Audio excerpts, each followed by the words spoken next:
Okay, we're live. Okay. Good evening, neighbors, friends, counselors. It's the 2nd of November, in one of probably the most momentous weeks, maybe in our lifetimes. But it's 7 o'clock and a little after, and we're starting a regular meeting of the State and City Council.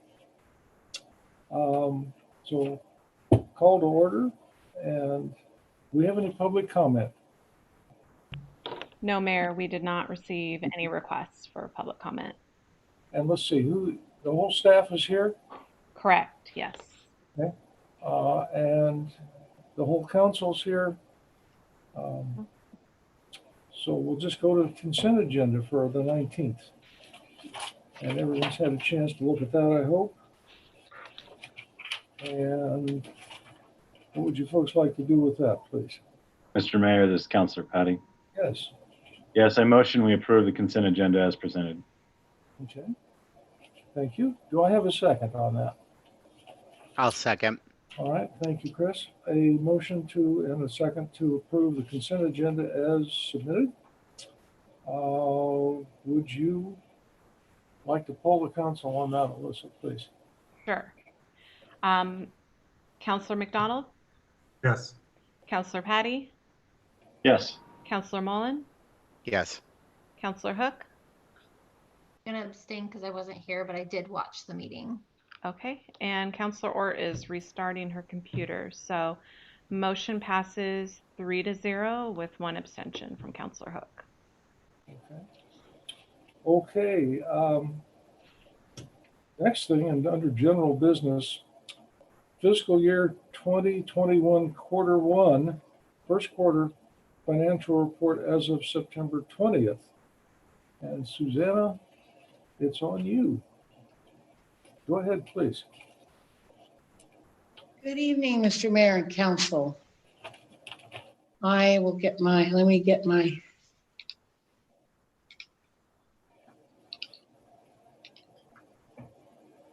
PowerPoint up. Okay, everybody can see that okay? Yep. Yes. Good. All right. Yep. So this evening, I'm going to give you an update on the results of quarter one for this fiscal year through September 30th of this year. This is the time in every finance director's career that we dread because we have so much negative information we need to provide. But we'll get through this. So as just wanted to remind you, when we wrote the budget back and got it approved, we talked about the beginning of this pandemic, that we were walking into very uncharted waters and really unsure of what we were going to do going forward. So in preparation for this, we flatlined a lot of our revenues, decreased a lot in preparation for the unknown. So this will be the results of the first quarter. So this is my talking points for this evening, and this is the order that I'm going to be talking in. And if you have questions pre-prepared for reviewing the packet that relate to any of that area, if you save your question for that time, that would be great. But please ask questions along the way, kind of help the flow if the questions are in that order that we're going to be speaking. First, I want to talk about some changes that I've done to your fiscal report. I made some changes that I think will kind of help us going forward. The first column in pink, I changed that so it represents the actual quarter from last year. So those numbers in that row are our actual numbers as of September 30th of 19. And then the column that we've already had before, those are your numbers as of 6/30 of 20. So that way you can compare this quarter to last quarter. There's advantages in that when you're looking at where you've been and where you're going. The budget is still the same. That's the entire approved fiscal budget. And our variance is still the same of your revenues remaining for this part. And on the expense side, doing the same thing, bringing your actuals all the way down to compare quarters from prior year to current year. But I also broke out the the percentage of spent into 3 tiers to kind of help look at that going forward. So everything that is in red will always be about 3% higher than where we are in the fiscal year. So right now we have spent 25% of the fiscal year. So everything in red would be 28% and above. And that is something to keep an eye on and be concerned, or at least know why it's in the red.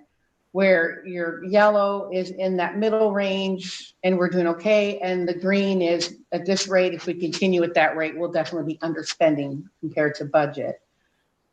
And as a reminder, with expenditures, sometimes this is not the best formula. So it's kind of having the 3 tiers kind of gives you that ability to kind of know where you're at, because we also have to take into account for timing of one-time payments. Like for example, in July, we pay all the insurance for the entire year up front. We pay all of workman's comp up front. And then the timing of when our bond or loan payments are due, those are usually really big numbers, and that could tweak those percentages. So having this 3 tiers will kind of help navigate that to where you can see.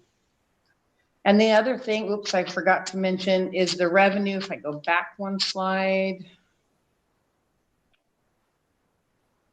I did group our revenues into focusing on the major revenues that have the most impact on our city budget in general, and then left the other ones together to make it easier as we going forward in our talking points.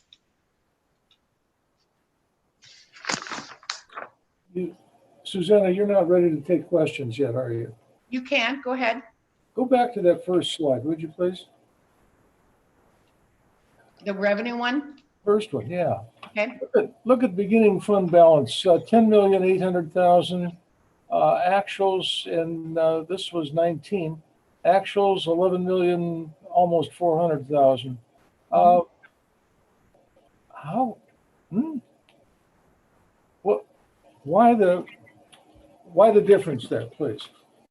Well, when we wrote the budget, it was the start of the pandemic. And so as to be proactive, a lot of our expenses, we just froze and stopped and started looking at only mission critical or essential things that had to be accomplished. So we were able to increase our beginning fund balance in preparation for the unknown.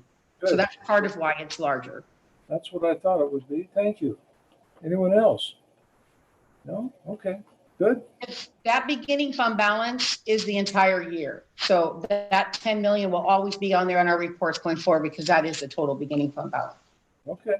Thank you. Go ahead. You're welcome.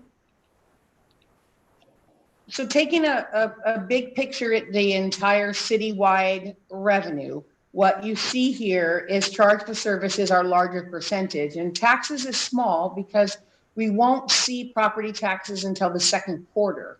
So at the next quarter, you're going to see kind of the same pie, but you're going to see taxes a lot larger. So what's in that 5% at this point is your local gas tax, our miscellaneous taxes, and anyone that's paid any back prior property taxes to date. So that's the picture as a whole. And of course, the 2 main revenues that we always are focused on is our charge for service and our property taxes for the city.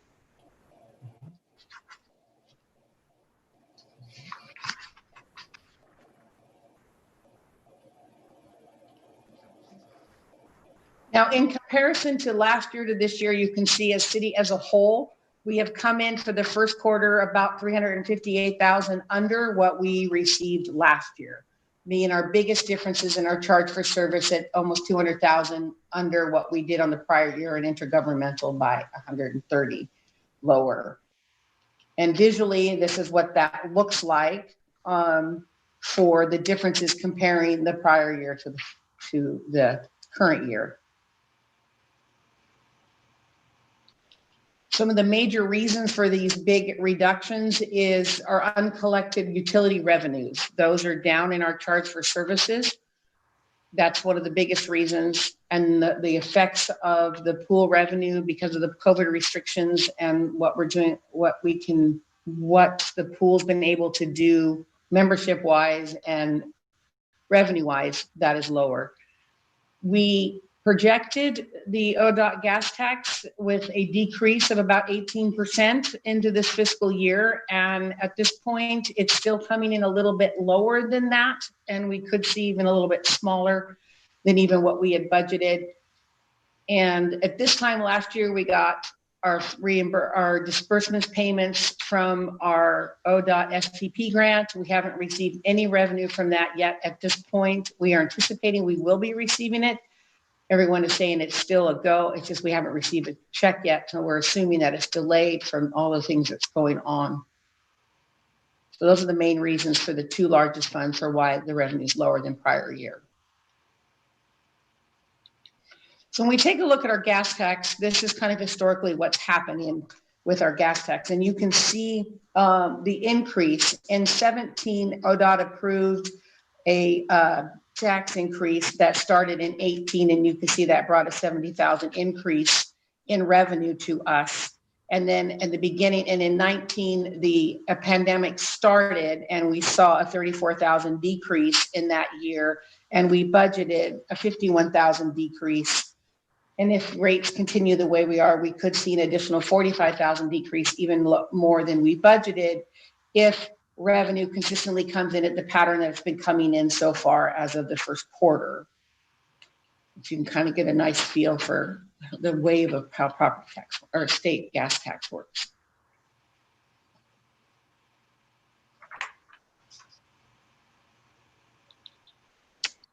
With property tax at this point, so we haven't received any, there's nothing to compare yet. You'll see that in next quarter, but we did project that it would be lower. We flatlined our property taxes for this fiscal year, and the experts and at this point are uncertain of the full impact of what next year's property taxes will be. We, at this point, are focusing strictly on the essential services at this point and ensuring that those things are done, or anything that is mission critical. As we as we're making budget models currently, we're looking at making those models with a 20% cut in property tax, so we can see the effects of what we're saving or spending right now to what next year will be. Hopefully 20% is way more than we think, but at this point, until we have a little more time on what the full effects are taking place, that'll give us a chance to be proactive in what we can do going forward. One of the positives that I'd like to pause here for a moment is really thankful that we've had Keith for the last 6-ish years, because in his preparation for what he's done is making what's happening to this budget right now better than what it could have been. He focused on getting our beginning fund balance up and prepare for economic hits so that we'll be able to navigate the storm a little bit, and had the team working on prioritizing capital projects and when they needed to be done, so we could have an organized plan on how to move forward. And that has been extremely helpful as we've been navigating through this economic crisis. So here's a look at property taxes since 2008. This is the actual property taxes that we have actually received. There's no levy taxes in there, and there's no prior. It's just the current year property taxes. And you can see the effects, because property tax is a slow moving ship, and it always is the last thing to react to an economic crash. So as you watched instantly CPI rates drop and all of those things, property taxes is still a very slow moving ship. And you can see that from 2008, where it had a small increase, it flattened out for a couple of years, had another small increase, flattened out again, and then had another a bigger increase of like 6%, and then flattened out again, and then it had another 6%. And then from 17 on through last year, you saw it finally recovered and went into a constant increase for those last 4 years. Understanding this pattern helps us, even though the experts are saying that this pandemic is not going to be as relatable to the recession, but it still gives us kind of an idea of how we're going to plan going forward as we're looking at budget models, and as part of why putting our budget models at 20% decrease in property tax will help give us some room. And only focus on essential services and not spending anything unless it's mission critical and ensures the protection of our essential services at this point.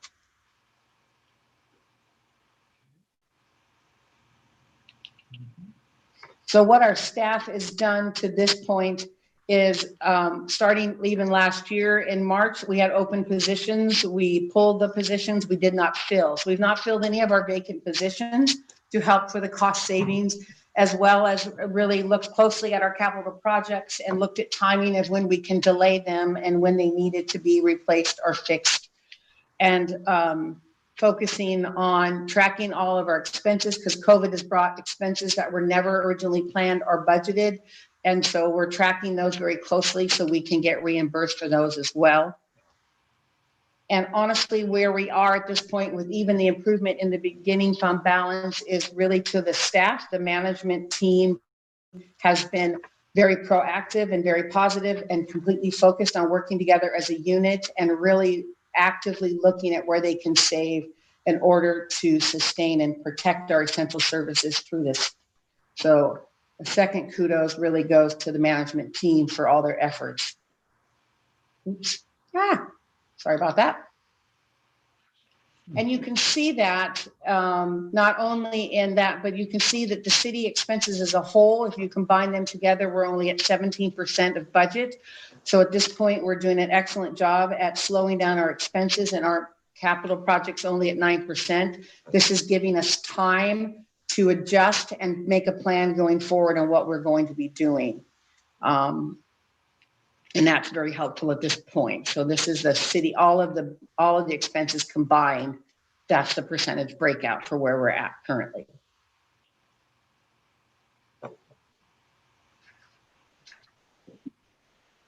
Any questions so far? Are we good? We're going too fast? Okay. The pool update, unfortunately, is not a very positive one. Since we've been open, we have seen an increase in membership. We're holding a little more than 50% attendance rate, but unfortunately, the revenue over expenditures has put us in a very massive negative at this point. Our HVAC system has now gone down and is non-operational. We're able to sustain the air only to keep movement, but we absolutely have no heat at this point or AC system to work. And the reality of this is if the levy doesn't pass, the pool will be closed. If the levy passes at this point, we probably will be closing the pool because we need to be focusing on the maintenance that needs to be done. As much as we love the pool and as important as it is not an essential service, and that negative impact not only is pulling from the general fund, but also our ability to even do the repairs. Our HVAC system is over $500,000. We have a leaky roof that's been leaking for a while. That's another large amount of money. So at this point, strategically going forward for the pool, we're pretty much looking at having to close it all the way through COVID so that we can focus on repairs. So if the levy does pass and we are able to open the pool, our building will be in a better place just so we can have a better building for people to enjoy the pool. Susanna, Yes. this is Counselor Hort. Sorry, Mayor Porter. Go ahead. I asked this question before, and I apologize if you did answer me, but I can't remember. What does it cost us to run the pool when it's closed? So if we're not, what is our minimal cost for running the pool or having the pool, even if it's closed? About $12,000 to $14,000 a month with one employee maintaining the water and things like that, because the utilities are still running for the water and the fuel and the chemicals to keep the water sustained. Okay. Now we may be able to do a cost savings with that and make an adjustment to what employees maintaining the pool or what we do to save that even a little bit more going forward for dealing with the repairs that need to be done. And right now with no HVAC system, we've increased the temperature of the pool water to offset the difference.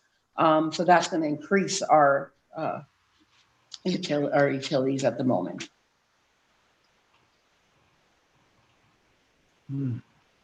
Mr. Mayor. Yes, go ahead. Ben. Susanna, do we know, do we have a quote on the costs for the HVAC system yet to fix it? It's the last time we got a quote, it was over $500,000 to replace it. It's not repairable anymore. It's been patched and duct taped too many times over the prior years. We are currently working with Oregon Trust. I was already in process of working on this when we replaced the boiler, and we were able to get a little over $8,000 rebate back from Oregon Trust, and when we replaced the $35,000 boiler just recently, which is nice because now we know the water temperature is working while the HVAC system is broken. So that's kind of helping them stay warm while we give them a little more time till we finish assessing what we're doing. So they've had their testing equipment there for the last couple weeks, and they'll be going in at the end of this week to pick that up with some more experts figuring out what they can do so they can put their proposal together to try to get as much money as possible from Oregon Trust to replace our HVAC system. Okay, thank you. I think important to note that a big factor in COVID safety is air circulation. Mhm. So Correct. if we don't have air circulation in there, I don't think we can let anybody in. Correct. And Oregon Trust asked, since we were able to get some air movement, if there's any way we could leave it there till they picked up their equipment, and they're picking it up this Wednesday, so they can get an accurate test to fight for the most amount of money. And so that's probably the day that they pick up their equipment will be the day we'll be looking at. We'll have to close it for the temperatures outside as well as the ability for air movement. Okay, thank you. Susanna, as of November 2nd, the pool is not open at all? It is still open. It's still open, Yes, but humidity levels are higher than they should be. correct. Okay. We have windows open. She's got the fans on, and it's cold outside. Oregon Trust said there was enough air movement from just having the air on that we could at least get through their testing. Okay. All right. Thank you. Mr. Mayor, He asked that question. Go ahead, Counselor. Susanna, this is Councilor Ort again. I know that there is a fund, like a trust, someone left the city money for the Mhm. pool. Is Yes. that something that we're able to access to help us with covering the costs, some of these costs? Yes, and I think that they're the ones that gave us the $30,000 last year to cover the resurfacing and part of the fire alarm system. I Yes. do know that they have limitations to how much they can give, but we are reaching out, or have. I don't know if Keith has yet. I know I haven't, but I think we have. They know the circumstances we'll be able to see what they'll be able to give once we know what the numbers actually look like for the replacement of the HVAC system. Susanna, follow-up question. Because the HVAC system is imperative to meet COVID safety guidelines, is there any way to access any of or use any of the money that the city's gotten for COVID related expenses? Is that something that is possible to use any of that, or from the CARES Act? From the CARES Act funding, the HVAC system is is not a COVID direct expense per se. So I don't think it would qualify for that, unfortunately. The COVID CARES money is focused on unbudgeted expenses that we can tie to the cost of COVID, but for PPEs and those kind of things for employees that are unable to work because of COVID, for extra hours of staff time for what they're focused with the changes and all the remote working and those kind of things. So. Okay. And there's not enough in that grant either to cover the HVAC, unfortunately. Okay. Anyone else? If not, go ahead, Susanna. Okay. So at this point, the funds that we're most concerned about that are on top of the list at this point for this first quarter, water fund being number one. Even though I know I just gave you a terrible picture for pool, but water is just as critical at this point. So a couple things with the water effects. Beginning fund balance came in at 140,000 under projected, and that is a combination of NORPAC and the beginning effects of COVID and not collecting revenues. We did, again, flatline this revenue anticipation of the effects, but looks like at this point we didn't go quite deep enough in our expectations of cutting revenue. And if we are to look at the revenue that we've collected to date and we projected out at the exact same pattern that we are currently seeing, we could potentially be in an additional 125,000 under budget. So water is one that we're needing to watch very critically at this point going forward. And of course, the pool, which we just talked about, and general fund, because of the uncertainty of what property taxes could do and what's encumbered in the general fund, and it's supporting the other funds as the pool and the library. These are our critical ones that we're watching at this point.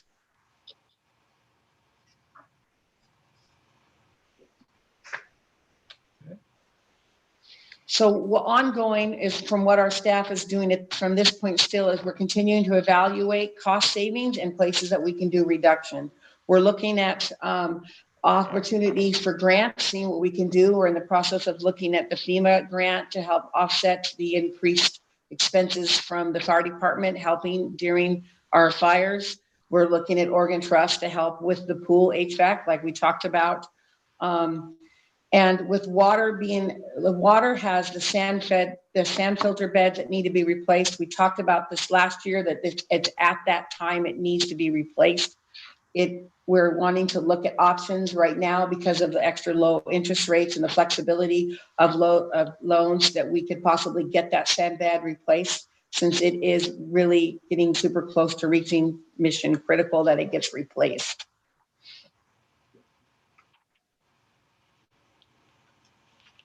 Susanna, Along with those, yes, go ahead, Mr. Mayor. if memory serves me more or less correctly, redoing each of those water beds is about $500,000.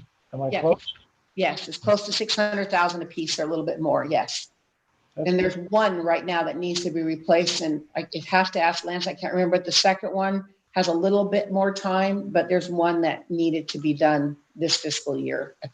Okay, thank you. And ongoing, we're continuing to monitor to budget to actuals monthly and putting out the forecasting every single month and seeing how we're projecting it to look like. We're evaluating our fiscal policies so we can take a look at if those are effective for what we need to do to navigate through this pandemic. Because at this point, we really do not know how long this is going to last and how long the impacts are going to be upon us. So we need to evaluate these things from that perspective. I'm developing different forecasting models, looking at example, like doing the 20% cut to property tax, maybe doing a harder cut to water and street and all of those different ones so that we can come up with the best plan and the best proactive plan at this point as we kind of go minute by minute at the changes that are happening. And of course, we'll always make sure that we update you and I provide information for you and the community on where we're at with these projections and going forward.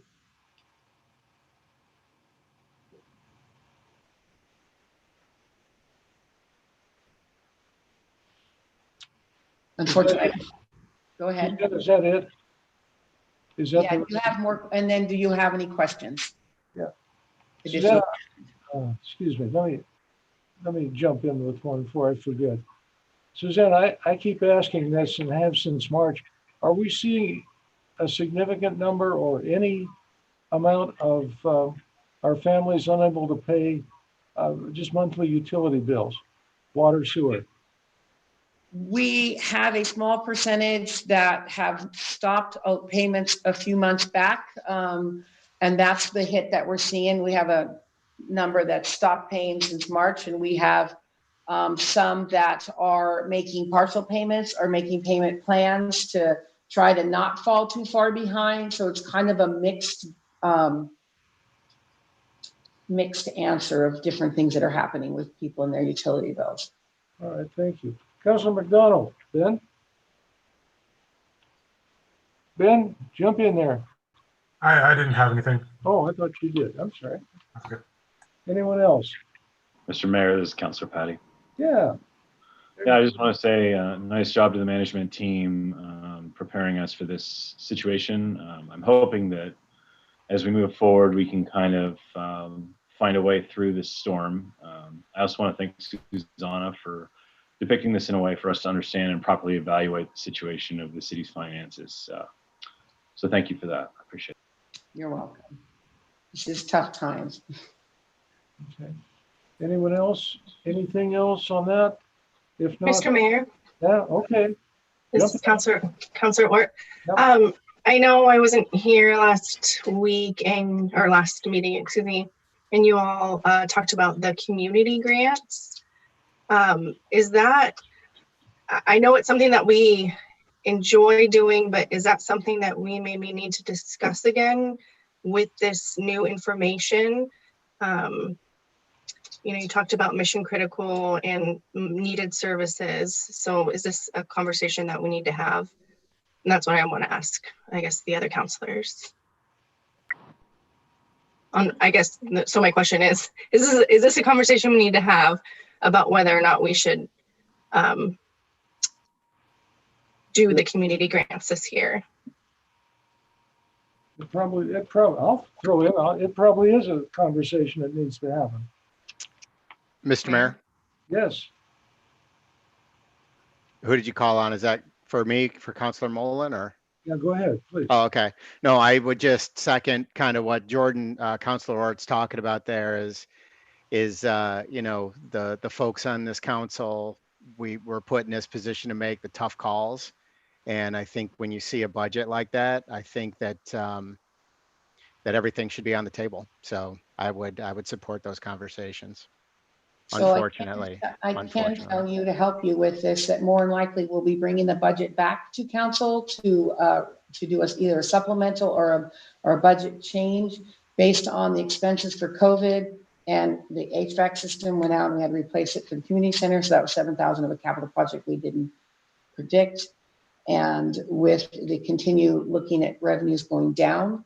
So as you guys are thinking and preparing as we bring the budget back, that would be in line with your guys' thoughts and the timing of when we make the changes. Susanna, when do you anticipate doing that? First of the year?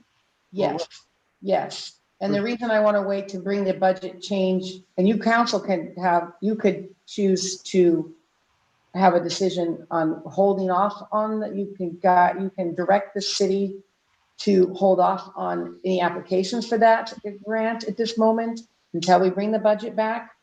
If you want it as well, you have that option. But I wanted to see property tax come in so I can kind of guide where it is and give the management team time to look at the budget models and figure out where we need to cut and see if gas tax continues to come in lower at this rate and if utilities continue to come in at what they've been coming in under. So that way, when we do bring the budget back, we can bring it back with more information for what we can do to cut it more. And at the same time, which I've said many times has been my major focus since I've been here, is what we spend today. We have to look at what that looks in the forecasting to the 2-3 years out. And all of us have models now that they can put now as expenses, estimate, and then see the effects and plan forward. So we have to look at that as well. Okay, thank you. Thank you, Susanna. Someone Mr. else? Yes? Mayor, Who's out there? This is Counselor Hook. I just wanted to make sure that there's like a clear consensus here.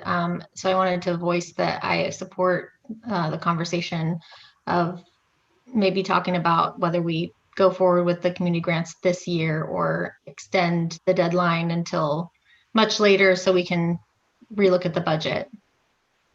Okay, well, that's 2 or 3 on board. Mr. Mayor, this is Councilor Patty. Comes another one, okay.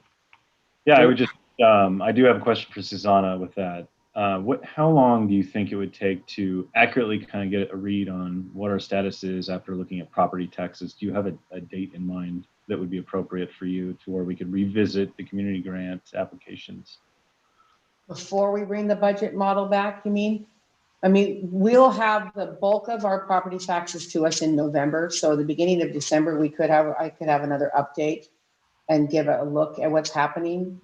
And we could have kind of a plan of what we're thinking of doing. Okay. And So, then in Mr. preparation for preparing for January's meeting. Okay. Okay, Mr. Mayor, in expectation of that, is it possible for us to just suspend reviewing the applications until that time to where council can make a determination then? I'm going to hop in here real quick also and kind of answer that, Mr. Mayor and Councilor Patty. What we've advertised it already, the grants, and what we could do is just continue to go through the process of accepting applications and not do anything further with them, having them on hand, not awarding or anything, and just holding off on that until we have a better picture. Thank you, Alyssa. Mr. Mayor, this is Councilor Patty. I'd be in favor of that option. Go ahead. Okay. Anyone else? Anyone else want to jump in there?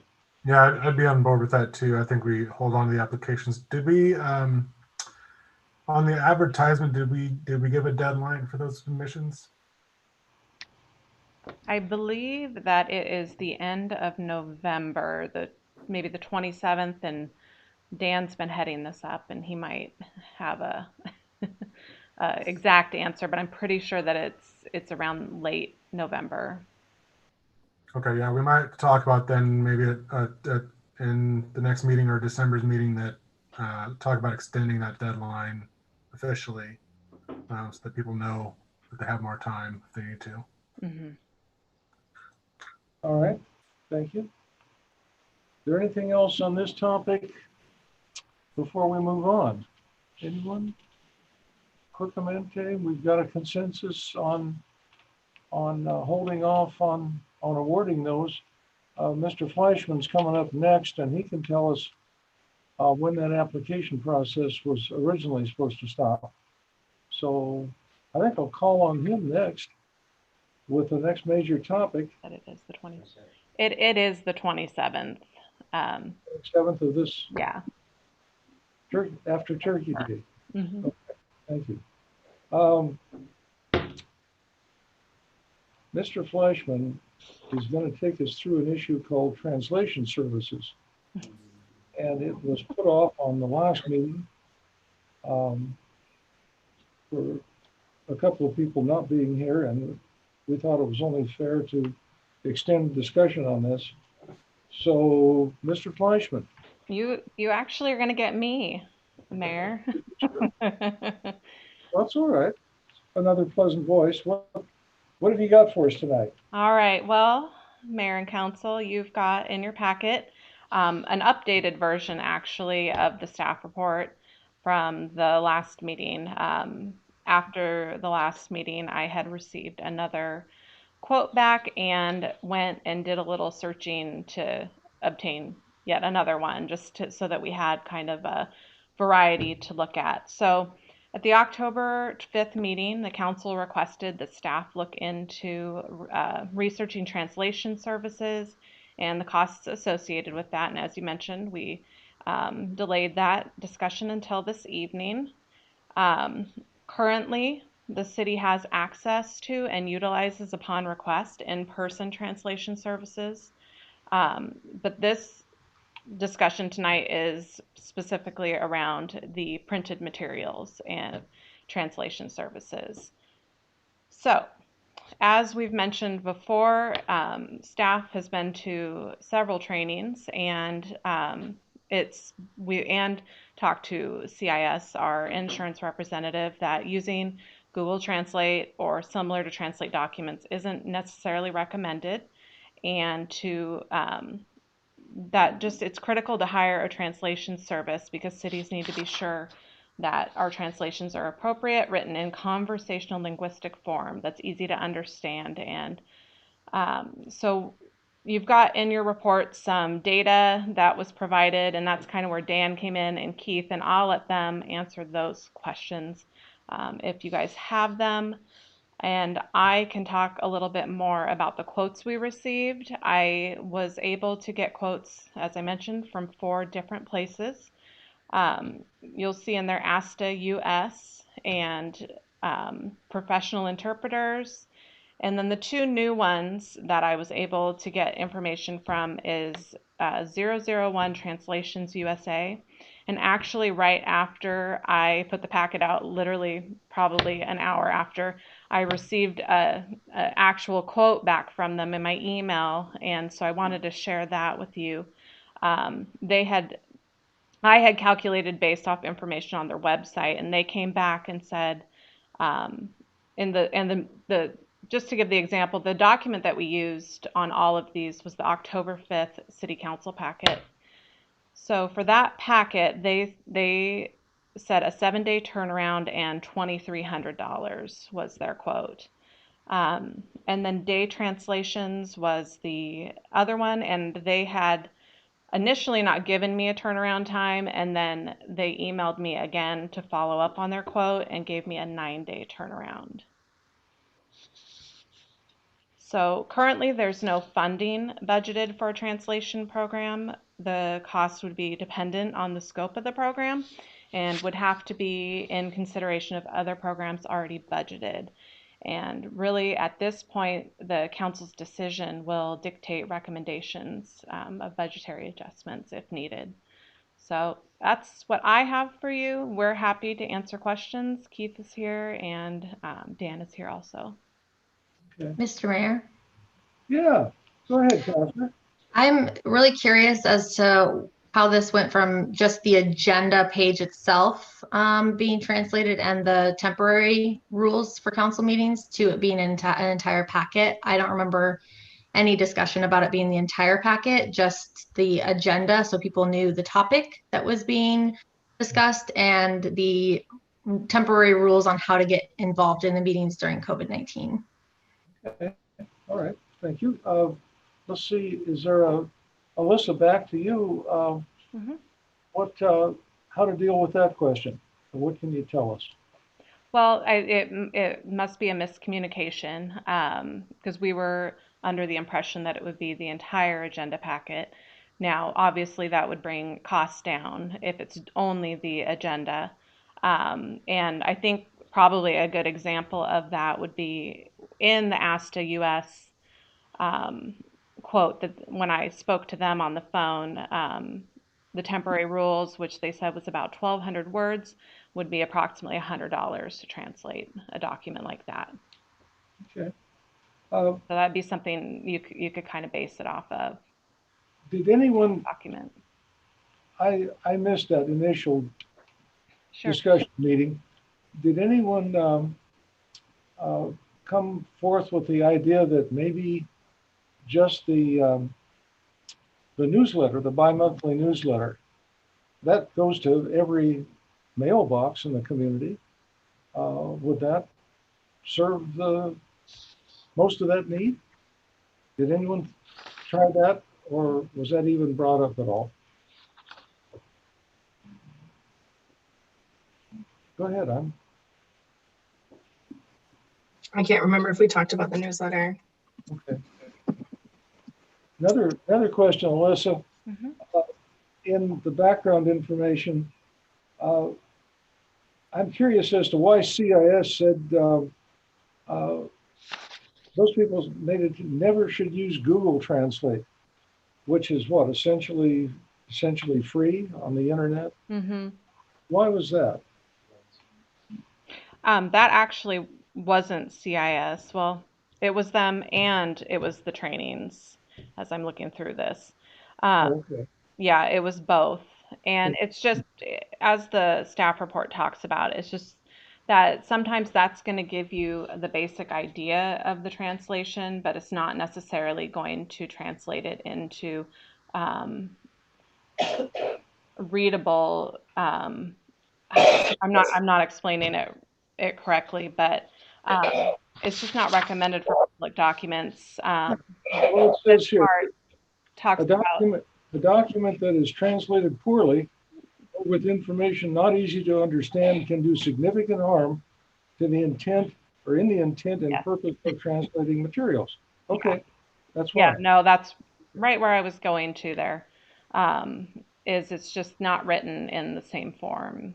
It's good to give you an idea if you were maybe in trying to have a conversation and trying to just get over that barrier to run something through it to get you the general idea of what you're trying to understand from someone else. But in using it for the documents, it's not necessarily recommended.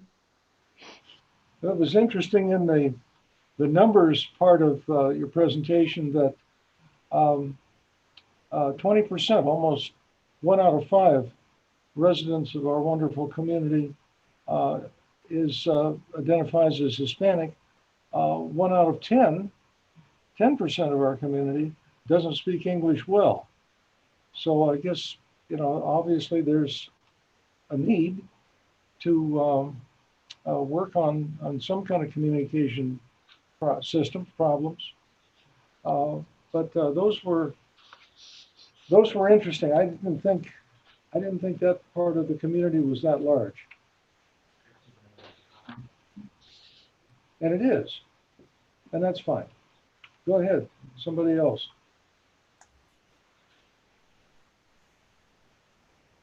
Anyone else read that? Mr. Please. Mayor. Yes.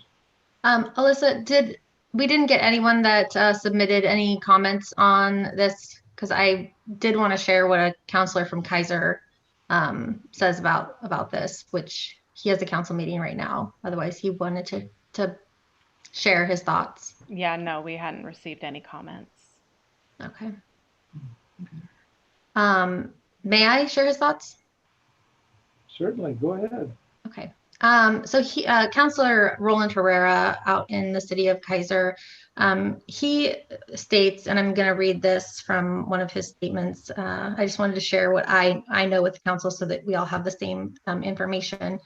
That limited English proficient people who live and work in the United States under legal status or undocumented status all pay into our tax system.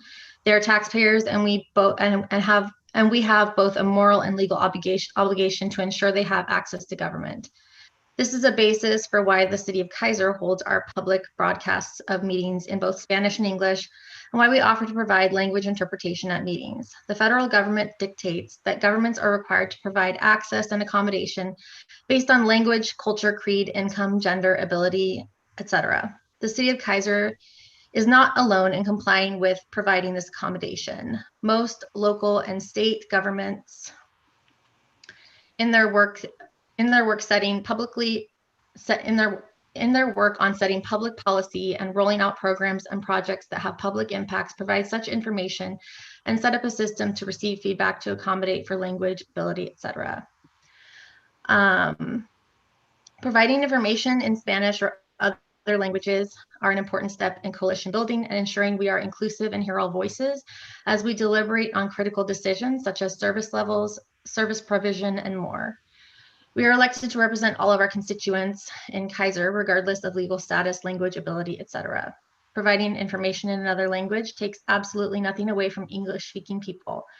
You may or may not be aware that it has long been a requirement for Oregon students to take 2 years of foreign language courses as a requirement to graduate college. The United States has long been at a competitive disadvantage because most of us are monolingual and speak only one language, as opposed to other countries where several languages are spoken, including Spain, Germany, and other countries across the world. So I just wanted to share that. And then I also wanted to mention that on the bottom of our slide that we saw from Susanna, it says that the city of Stayton is an equal opportunity and service provider. And that's all I have to say on that part as we go forward to talk about this. Councilor, did this person from Kaiser, did he or she, I think it's a he, did he provide any of the, I guess, nuts and bolts of how Kaiser provides that translation service? No, but I believe I can't speak for him, but I believe that he would be happy to help in getting us information on what they do in Kaiser. Okay. All right. Thank you. Someone else in there? Mr. Mayor? Yes. So here's kind of my thoughts on where I'm sitting with this is, so everything that we've kind of done has been kind of 5,000 foot in the air, not really any parameters around it. And my frustration is that sometimes we go to the city and we go get us this data, and we don't really narrow it down necessarily. And I'm not saying anybody did that in this particular case. So we have some information about per word, but we don't really have scope on what it is that we really want to do. And I think that's kind of where we need to go is after listening to Susanna talk about the budget, where we have issues with the water fund, the general fund, the pool, we have shortfalls all over our budget. If we're going to talk about things that we need to do, I think we should scope this specifically down to what documents are we talking about, so that we know on a monthly basis what the ask would be on taxpayers. That's where I feel we need to go is from here. You have some numbers, but what is it that we really want to do? What is it that we're really going to ask for? Okay. And that'll help me so I can make a decision, at least from my perspective. Okay. Mr. Mayor. Anyway, Councilor McCall. Yeah, I'm of a similar mind. I don't think there's any strong disagreement from anybody on the council. Feel free to speak up if I'm wrong, but this is obviously a significant portion of our population, and we definitely should make as much accommodation as we can. But from these numbers that we've gotten here, it's obvious to me that we can't afford the full packet. So there's going to be some things that we just can't afford, no matter whether we'd like to do them or not. So I agree. The scope needs to be specific and solidified so that we can know exactly what we're offering and what we're trying to do without, especially with a limited budget.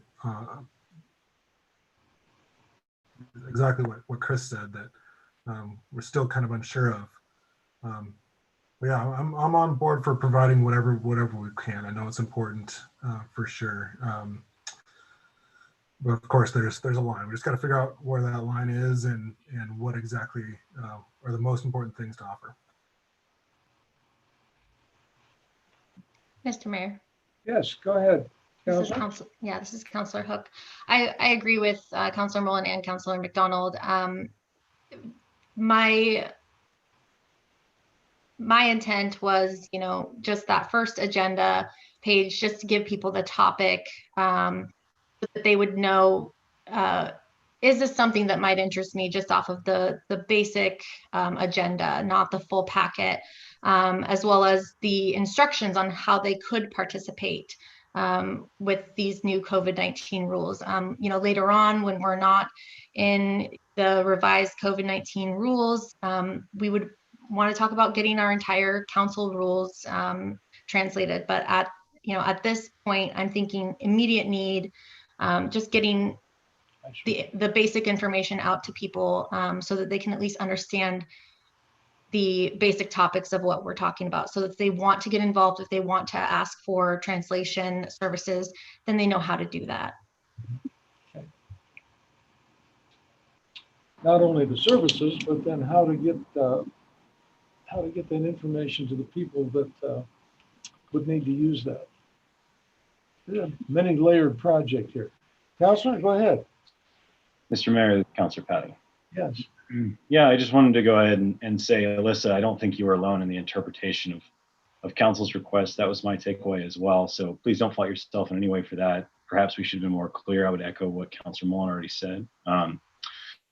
So while attractive to me to have all of these materials in Spanish, I think somebody's already said this, Councilor McDonald said it pretty well, that, I don't think this is in the question based on the presentation we just received regarding the budget.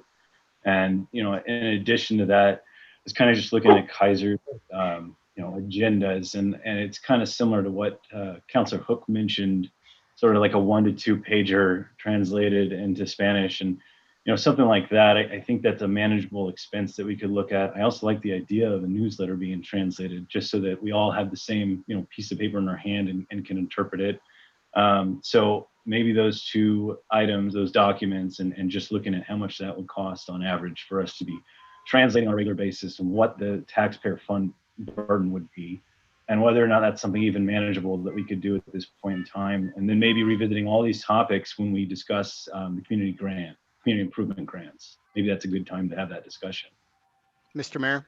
All right, thank you. Chris, go ahead. I think that that's exactly where we should go. I think the idea of pricing out the agendas and a monthly newsletter would be something that I would like to see the numbers on that on a monthly basis. And then that would really be something with some specifics that I would be comfortable taking a vote on. Mr. Mayor? Yes, Councilor Ort. I would like to add, I agree with what everyone's saying. I would like to add to those two items, the monthly or the meeting agendas, the monthly newsletter, and then the temporary rules, the temporary COVID rules. Because I feel like Councilor Hook, that's what started this, was translating those rules. And it looks like that is approximately $100 or so. Mr. Mayor? Yes. Honeywell, I don't know. Go ahead. Alyssa, you're on. No, I'm sorry. I was just trying to respond that yes, that was around $100. Yeah. For one of those items, or everything that? For the temporary rules. The other part that goes into the cost is not just the translation service, it's the formatting of the document, because they actually are going to format it so it meets what our formatting is. So depending on what the documents are, and how much work has to go into reformatting it, or I had a long conversation with the one company, and so that kind of figures into not necessarily, I guess, let me restate, not necessarily the cost, but the turnaround time of having to format the document. So that's also in there. But these, I'm making a list, and just to the agenda, the newsletter, and the temporary rules is what I've got now to get a check on what that would be. Mr. Mayor? Yeah, just a second. Let me jump in real quick, please. Alyssa, how many of those newsletters do we send out each month? Was it 1,700, 1,800?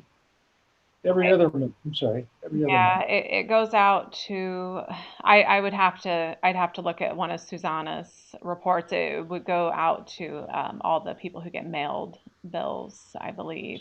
Let's say 2,000. Yeah. Okay, 2,000. And so that would double not only the translation cost, but the printing cost and whatnot of that, right? Well, they could go together, the English and the Spanish. Yeah. There is with our mailing service, depending on the weight, there's a little bit more of a fee per item, depending how many inserts go into the envelope. But okay, yeah. Okay. Just details, but yeah, more work. Okay. Typically, we try to space out our mailings so that there's not a bunch of stuff in 1 month's utility bill envelope. So typically, you may not run into that most. Okay. Councilor, who had a comment there? Councilor Hook. Hook, please go ahead. Thank you. I was hoping that we could get a consensus or a vote this evening to, at least at the very minimum, have the temporary rules translated, since we do know generally about how much that would be, and it's just a one-time document to be translated. And then going along with what some of the other counselors have said about coming back and revisiting the things like the agenda and the newsletter, but doing the COVID-19 temporary rules now, so that that information is out. Okay. I'm curious now as to whether we think, as we ease our communication enhanced communication service into a larger part of the community. Trying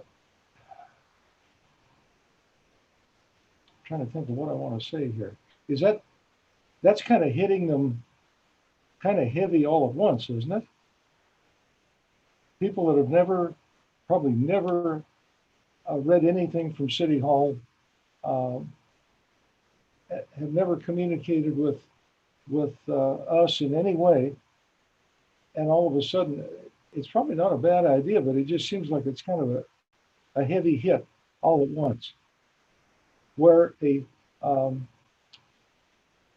translated the newsletter is a little bit, to me, a little bit easier. You ease in, everyone gets it. Some read it, some don't. Some talk to their neighbors about it. But it just seems like an easier path into this. And I agree that those temporary rules, even though they're temporary, they should be probably translated and sent out. But I'd like to go in a softer direction, I guess, if that makes any sense. Go ahead, Councilor Hook.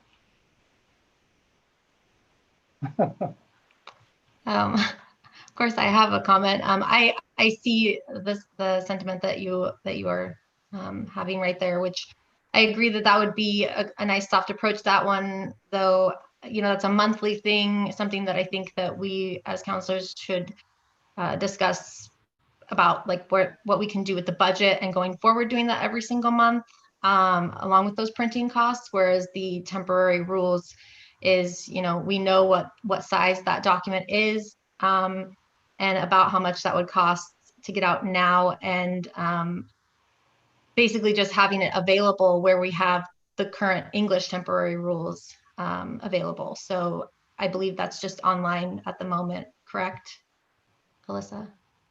So just having them there without any printing costs or anything, and then have it shared out to the community, even if I am the one that's sharing it. Online. Oh, okay. Yeah, I'm okay. Whichever way you folks want to go with that.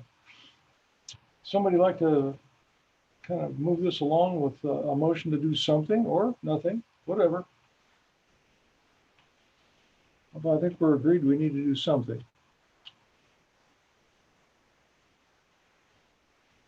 Yes, Mr. Mayor. Yeah. I'm pulling up our agenda so I can get to the right area for the motion that. Option 3 there. Yeah. That does move it down the road a little bit, but. So I would like to make a motion to direct staff to translate to get the temporary COVID-19 rules for the city council translated, but then to do further research on the other documents we discussed as a council, including the monthly newsletter and the agenda sheet, translated later on. Okay. All right. I think I understand that. It's pretty much option 3 with a couple of additions, and that's fine. Alyssa, we have a second on that, please. Councilor Ort. Anyone like to second that? Councilor Ort did. Oh, she did. Okay, Yeah. good. I do, Mr. Mayor, I do have a question. Do we need to pick one of these services for you to be able to do that first, or do you do that? No, I think that what I can do is I can price out some of it, being the one company has given me the price specifically, and I actually talked to this company on the phone. I can probably go there on this one.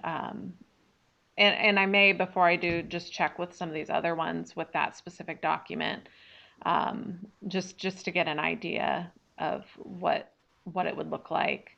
So, and then I'll be doing the same, reaching out as I get prices for those other documents. I'm going to revisit all the companies.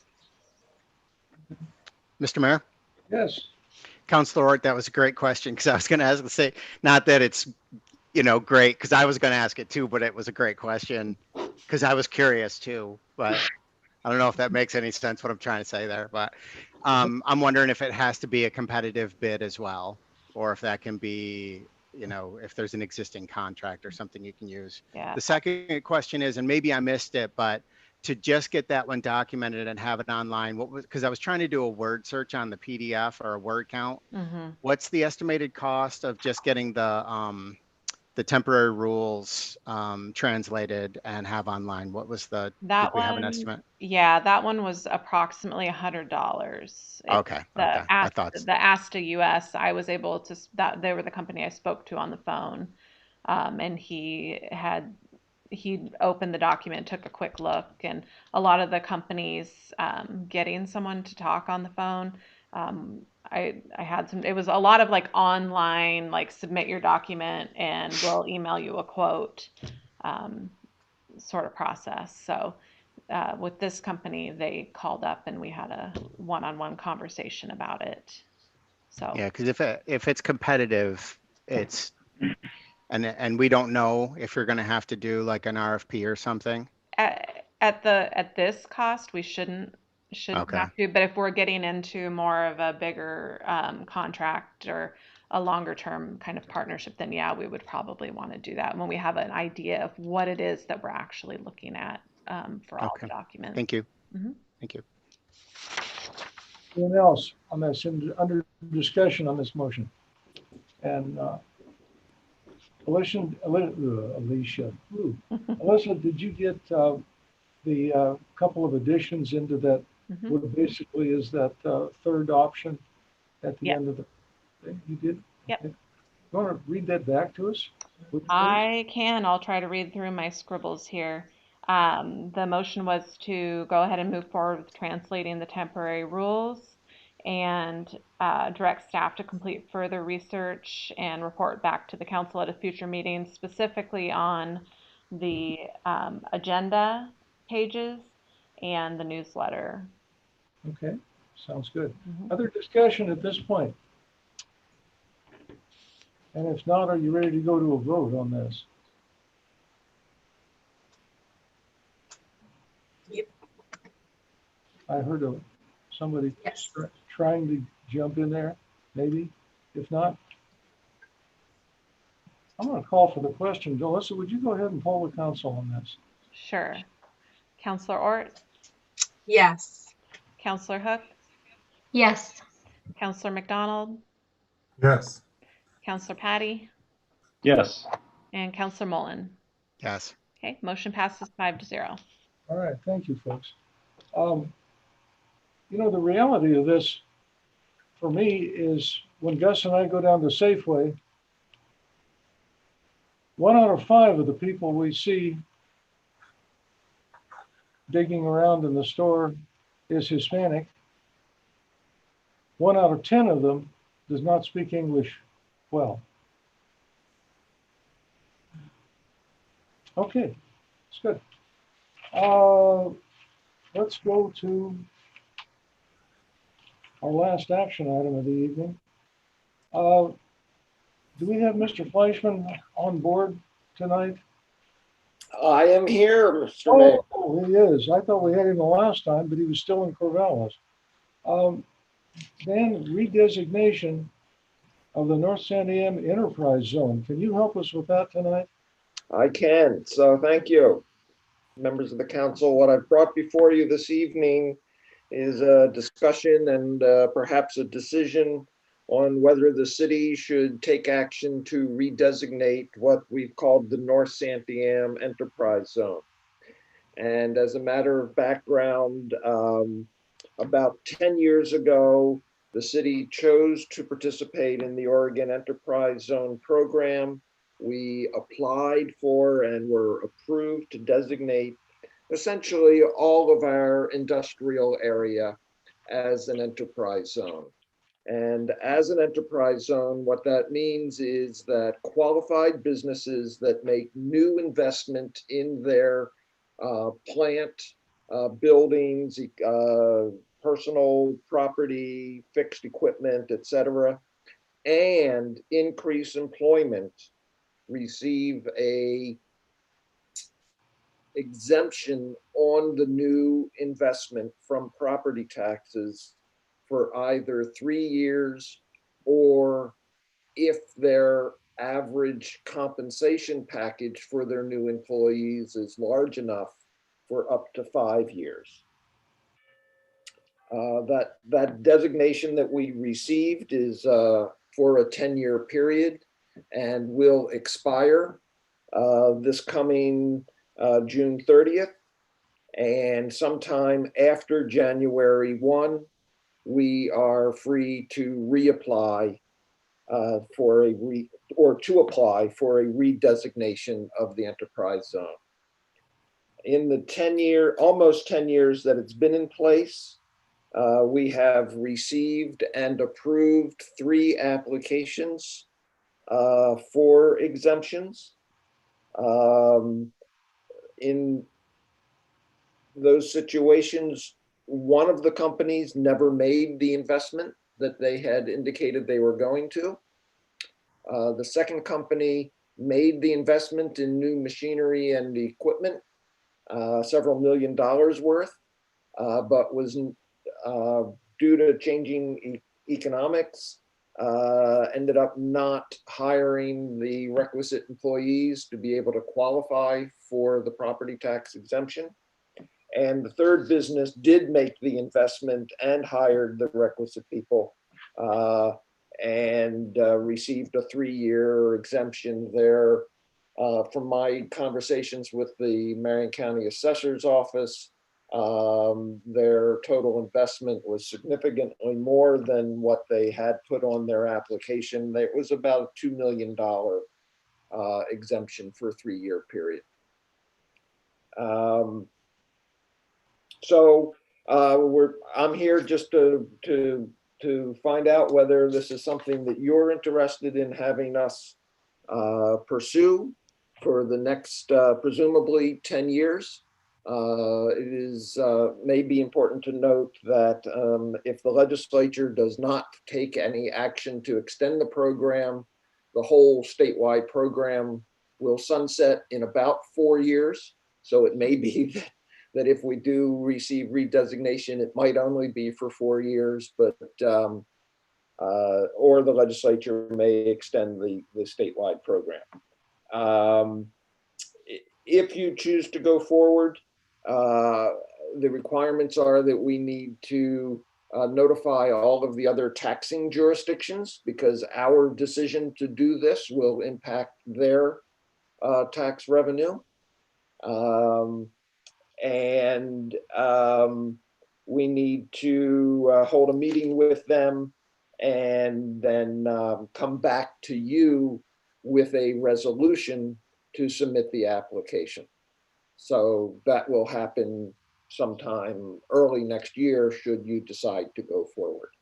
So I can answer any questions you have. I did not go over all of the detail that I have in my written staff report.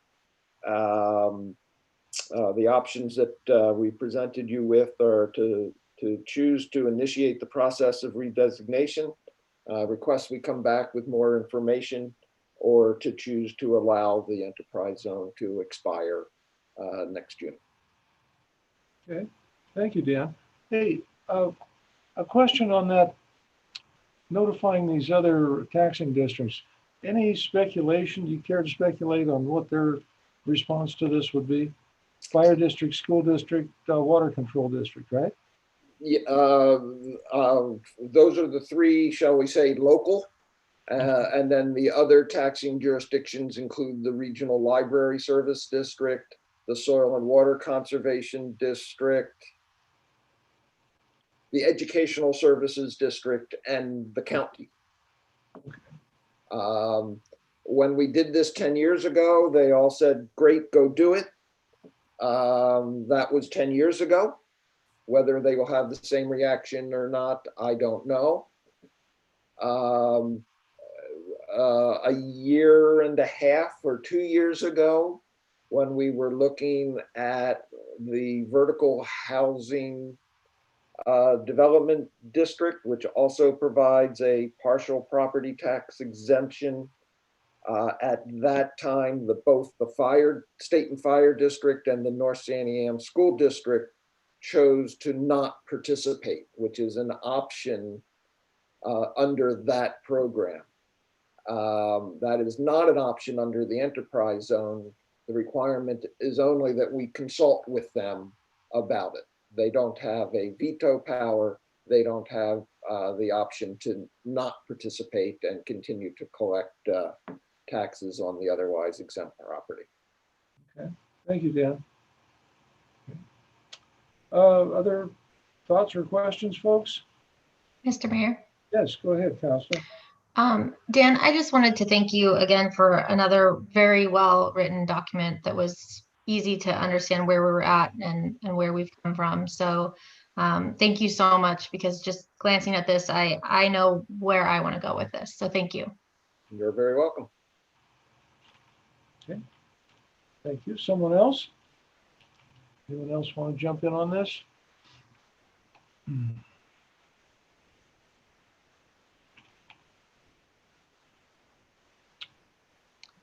Should we? Yes, go ahead, Counselor. If no one else wants to say anything, I'd like to make a motion.